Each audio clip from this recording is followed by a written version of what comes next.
할렐루야, 성령 성도 231제입니다. 오늘은 미가서 5장에서 7장까지 살펴보면서 미가서를 마치도록 하겠습니다.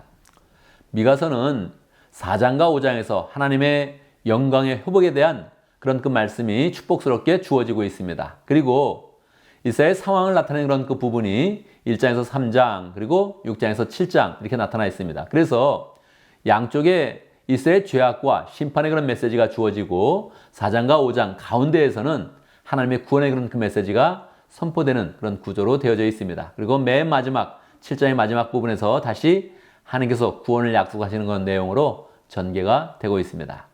자, 5장의 내용을 보면 5장에서는 하나님의 구원의 그런 그 메시지가 선포되고 있는 것입니다. 그런데 1절에 보면 이스라엘 그런 상황은 아직 굉장히 어려운 그런 상황이죠. 죄악 가운데 있는 것입니다. 1절, 군대의 도성아 군대를 모아라, 우리가 포위되었다. 포위되는 그런 상황을 맞이한 것입니다. 침략군들이 몽둥이로 이스라엘의 통치자들의 뺨을 칠 것이다. 왕의 뺨을 친다면 백성의 그런 삶은 어떻게 되겠습니까? 훨씬 더 어려움에 처하겠죠. 자, 그런데 5장은 구원의 그런 그 메시지, 회복의 그런 메시지라 그랬습니다. 그래서 2절에서 갑자기 메시아가 등장하는 것입니다. 2절, 그러나 너 베들레헴 에브라다야, 너는 유다의 여러 족속 가운데서 작은 족속이지만 이스라엘을 다스릴 자가 내게로 나올 것이다. 이스라엘 죄악 가운데서 하나님께서 메시아, 즉 그리스도를 약속해 주시면서 구원의 메시지를 선포하는 것입니다. 그의 기원은 아득한 옛날 태초에까지 거슬러 올라간다. 예수님은 하나님과 함께 계셨던 그런 분입니다. 창조 전부터 하나님과 함께 계시면서 창조의 그런 사역에 함께 동참했던 그런 분이죠. 그러니까 그의 기원이 아득한 옛날 태초에까지 거슬러 올라간다. 그렇게 지금 이야기를 하면서 지금 예수님을 이야기하는구나 하는 것을 명확히 알 수 있죠. 예수님께서 하시는 그런 일은 무엇입니까? 4절, 그가 주님께서 주신 능력을 가지고 그의 하나님이신 주님의 이름이 지닌 그 위엄을 의지하고 서서 그의 때를 먹일 것이다. 그렇게 이야기하고 있습니다. 이제 주님이 오셔서 모든 그런 양떼, 하나님의 그런 양떼를 잘 먹이는 것입니다. 그러면 그 위대함이 땅 끝까지 이를 것이므로 그들은 안전하게 살 수 있을 것이다.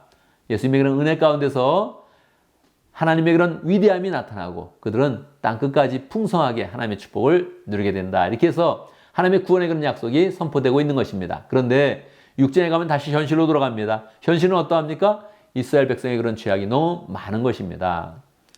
그래서 하나님께서 이스라엘 죄악을 고발하시는 그런 내용으로 6장이 전개되고 있습니다. 1절, 주님께서 하시는 말씀을 들어라. 너는 일어나서 산 앞에서 소송 내용을 사사시 밝혀라. 하나님이 소송을 걸어서 이스라엘 죄악을 지금 고발하고 있는 것입니다. 이것은 하나님 입장에서 보면 굉장히 유치한 일이죠. 하나님께서는 그냥 말씀으로 그들을 심판할 수 있는데 그렇게 하지 못하는 것입니다. 왜요?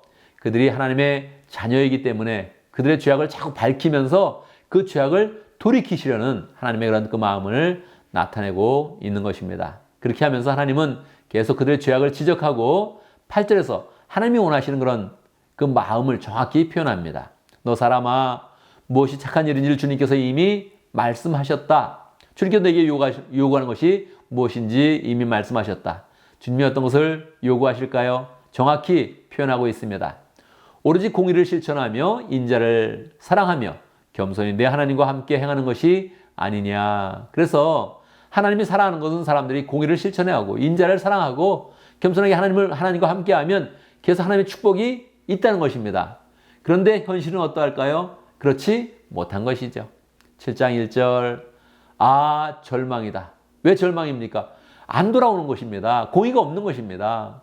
인자를 사랑하고 하나님과 함께하면 되는데 그렇게 하지 못하는 것이죠. 그러니까 하나님께서 계속 그들이 못한 그런 부분에 대해서 절망하면서 그들의 죄악에 대해서 심판을 선포하고 있습니다. 그런데 이제 7장은 마지막 장입니다. 그러니까 죄악으로 끝날 수는 없는 것이죠. 그래서 7절, 그러나 나는 희망을 가지고 주님을 바라본다. 이것을 희망으로 바꾸는 것입니다.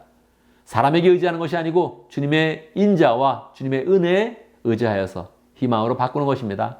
나를 구원하실 하나님을 기다린다. 내 하나님께서 내 간구를 들으신다. 그래서 미가 선지자는 하나님을 바라보면서 그것을 희망으로 바꾸는 것입니다. 그리고 하나님께 기도하면 정말로 하나님께서 사람들은 죄악이 많은데도 불구하고 다시 은혜를 베풀고 하나님의 긍휼을 베풀어서 구원의 길을 내시는 것을 확신할 수 있는 것이죠. 그래서 마지막에 하나님을 찬양하면서 마치고 있습니다. 18절. 주님 같으신 하나님이 또 어디에 있겠습니까? 주님께서는 죄악을 사유하시며 살아남은 주님의 백성의 죄를 용서하십니다. 주님의 그 은혜는 항상 죄를 용서하시면서 나타나는 거죠. 예수님의 은혜도 항상 우리의 죄를 용서하시면서 그 은혜가 나타나는 것입니다. 진노하시되 그 노여움을 언제까지나 품고 계시지는 않고 기꺼이 한결 같은 사랑을 베푸십니다. 그렇습니다. 주님이 죄악에 대해서 심판하시는 것은 죄를 없애주시려는 하나님의 열정이며 노력이지요. 자, 마지막 절 보겠습니다. 20절.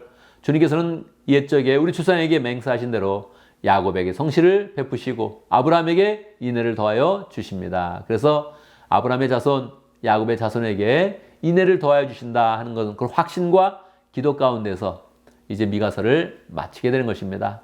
우리의 그런 삶을 돌아봐도 우리의 그런 개인의 삶이나 우리 공체의 삶이나 사회를 바라볼 때 죄가 많이 있습니다. 우리는 그 죄악 때문에 괴로움을 갖게 되는데 그 죄악을 바라보는 것이 아니라 결국 우리는 하나님의 국률을 바라보고 하나님의 구원을 바라보면서 하나님이 베풀어 주신 예수님을 통하여서 우리는 구원의 길을 담대하게 가게 되는 것입니다. 감사합니다.